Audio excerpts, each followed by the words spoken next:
Ալիևը ընտրությանն ընդառաջ Հայաստանի քաղաքական ուժերի մասին է խոսել, եւ եթե նախկինում Բաքուն բավարարվում էր միայն ուղերձներով, հիմա փաստացի մտնում է Հայաստանի ներքաղաքական խոսույթի մեջ, բաժանելով ուժերին ընդունելի եւ ատելությամբ ապրող ճամբարների։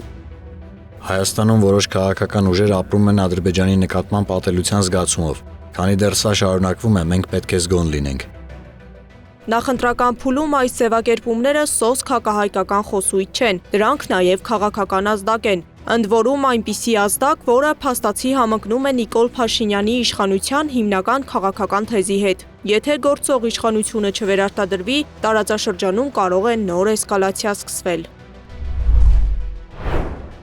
Փորձ է արվում ընդդիմությանը ներկայացնել որպես այսպես պատերազմի կուսակցություն, այն պարագայում, երբ ընդդիմության որևէ անդամի ես գոնե թե չեմ տեսել, որ որևէ անգամ խոսեն պատերազմի մասին, եթե շահերի սպասարկումը, ազգային շահերի սպասարկումը դիտարկում է կոնֆրոնտացիոն քաղաքականություն, ցավոք սրտի դա իշխանության կողմից ներմուծված կանխավարկած է եւ այդ ընդդիմությանը որպես պատերազմի ուժ ներկայացնելու մոտիվը եւս իշխանության կողմից ներմուծված խոսույթ է։ Իսկ այդ խոսույթը Հայաստանի դեմ է աշխատում։ Ներկա պահին քաղաքական ուժերը պատերազմի մտադրություն չունեն, հակված են արժանապատիվ խաղաղության օրակարգին, ինչը մտահոգություն է առաջացրել Բաքվում։ Եվրամիության դիտորդների ներկայությունը խորացնում է այդ մտահոգությունը։ Ալիևը պնդում է, Ադրբեջանը հասել է նրան, ինչին ցանկանում էր, եւ Հայաստանն իրենցից պաշտպանելու կարիք այլևս չկա։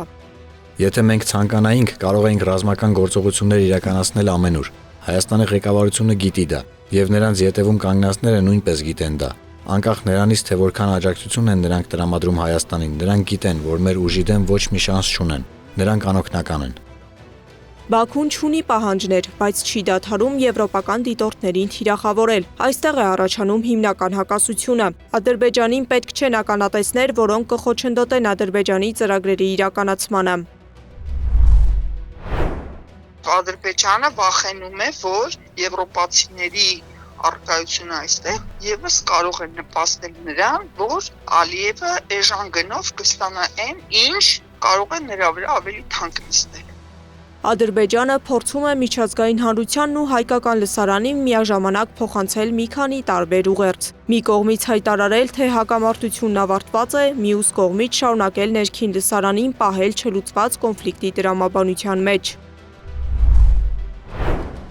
Ադրբեջանում պահպանվում են մտահոգությունները եւ գոնե թե ներքին լսարանին փորձ է արվում հասցնել, որ կոնֆլիկտը վերջնականապես կարգավորված չէ, թեպետ արտաքին լսարանին հակառակ ուղերձն է հղվում, մասնավորապես այդ տեսանք մենք Ալիևի հայտարարության մեջ, որ իբրև թե Ադրբեջանը Հայաստանի ոչնչացման եւ ինքնիշխանության վերացման խնդիր իր առաջ չի դրել եւ Ադրբեջանից Հայաստանը պաշտպանելու խնդիր գոյություն չունի այժմ արդեն, որտեղ Ադրբեջանը իր բոլոր նպատակներին իբրև թե հասել է։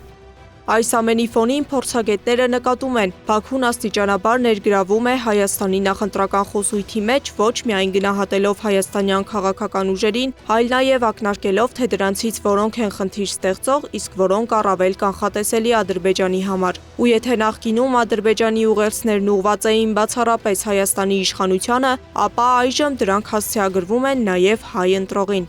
Սեդա Գյուրեղյան, Նոնա Գևորգյան, ABC Media։